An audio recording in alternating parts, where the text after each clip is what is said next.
Gabby. I'm a fourth year medical student at the University of Miami. Hello, I'm Julia, also a fourth year MD student here at the University of Miami. And today we're going to be discussing the Mediterranean diet.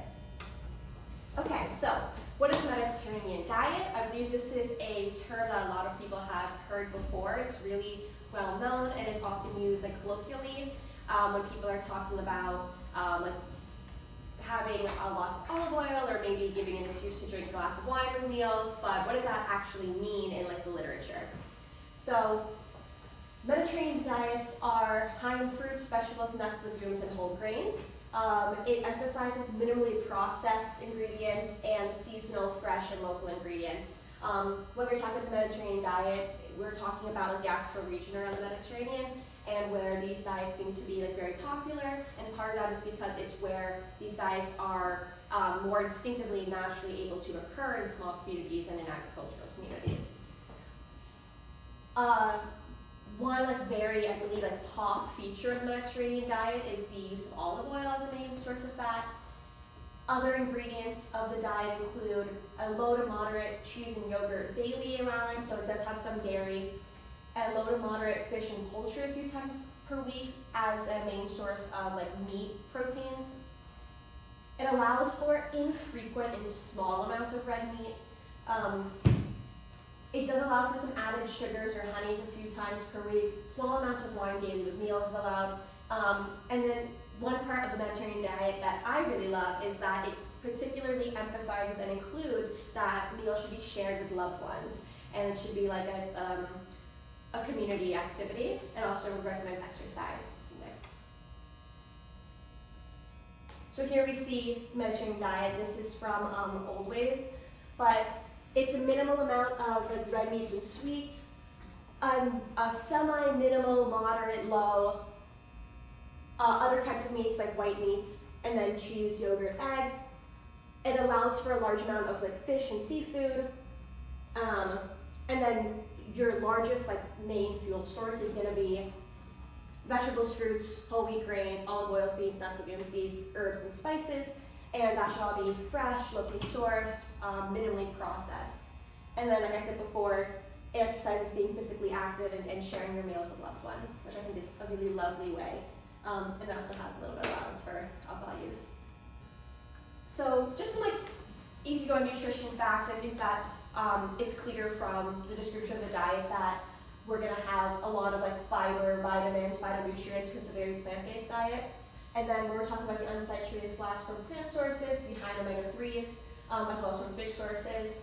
And then one part I like about this diet is that I believe that it is very accommodating to vegetarian and vegan diets. You can get through most of the pyramid that we just discussed without the introduction of any meat or dairy. So you can still kind of adhere to this and kind of be thinking with this type of Mediterranean diet mindset and still able to adhere to veganism or vegetarianism.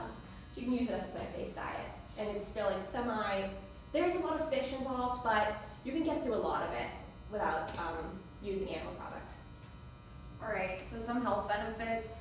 I apologize in advance. This slide and the next slide are going to be fairly busy, but that's just because of the robust amount of research that has really been done on this diet, documenting several of the health benefits. So this slide is a summary of many of them.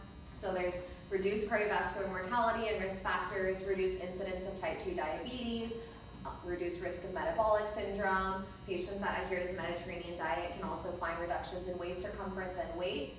Also, it can reduce the risk of some cancers. So according to some observational studies, there's been inverse associations to cancers of the breast, colon, head and neck, respiratory tract, gastric cancer, bladder cancer, and liver cancer, as well as reducing overall cancer mortality and all-cause mortality among cancer survivors.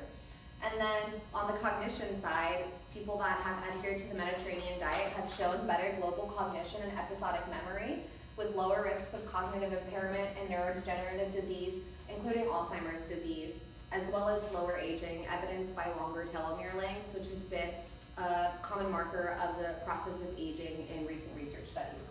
So next I'm going to go into a specific study that was the landmark trial of the Mediterranean diet, and I again apologize for this slide being so busy, but basically this was a large randomized controlled trial of over 7,000 participants, and there were many subgroup analyses afterwards that analyze different aspects of it. So I bolded some important aspects here.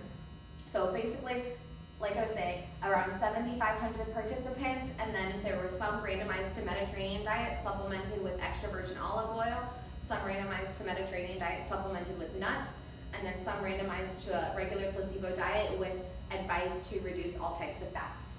So then compared to the control group, the Mediterranean intervention diet with extra virgin olive oil had reduced risk at the primary endpoint, which was a composite of MI, stroke, and cardiovascular death by 30%.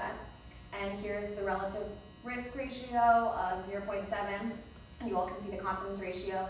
And the group supplemented with nuts instead of olive oil also had a risk reduction of 28% after a median of 4.8 years of follow-up. One interesting thing about this study is that it was supposed to go for 6 years, but they actually ended the trial early because of the overwhelming evidence of the benefits of the Mediterranean diet, so then it was unethical to continue proceeding for the placebo group. They also found benefits on apolipoproteins B, A1, their ratio, LDL atherogenicity, LDL size, and HDL function. There was also a 30% risk reduction compared with the control group on development of diabetes. And then they did a subgroup analysis of 5,801 participants that showed greater remission of metabolic syndrome compared to the control group. And this was in both the nuts and the olive oil Mediterranean diet groups. One thing to note about this study is that they didn't notice a reduction in the development of metabolic syndrome. That was not significant, but only the remission of metabolic syndrome for those that already had it. And then they also noticed protective effects on breast cancer in a subgroup of around 4,000 women, 35 of whom were diagnosed with breast cancer. The hazard ratio was 0.32 for the placebo to Mediterranean diet. And then both Mediterranean diet groups had better cognition as assessed by the mini mental status exam and the clock drawing test after 6.5 years of follow-up, as well as lower incidence of mild cognitive impairment and dementia as compared to control. So this was a huge study that really publicized a lot of the effects of the Mediterranean diet after it was first coined, and I believe it was the 1990s or the 1960s, forget the exact year. So some precautions, of course not everything is good for everybody. So this diet may have some slightly lower levels of iron as compared to the traditional American diet, though it's likely that you're still going to be getting those sources from your leafy greens and other food sources, but just something to keep in mind and follow up with your physician. And then, of course, if you are prone to any alcohol use disorder or if you have any other contraindications to drinking alcohol, then avoiding the wine is something that you should be doing. And then, as there are less dairy products than in the traditional American diet, you may also have less sources of calcium, but you can supplement those with plant-based sources, like we were saying, leafy greens are a good source of that, or if needed, a dietary supplement. And then that's all. Thank you.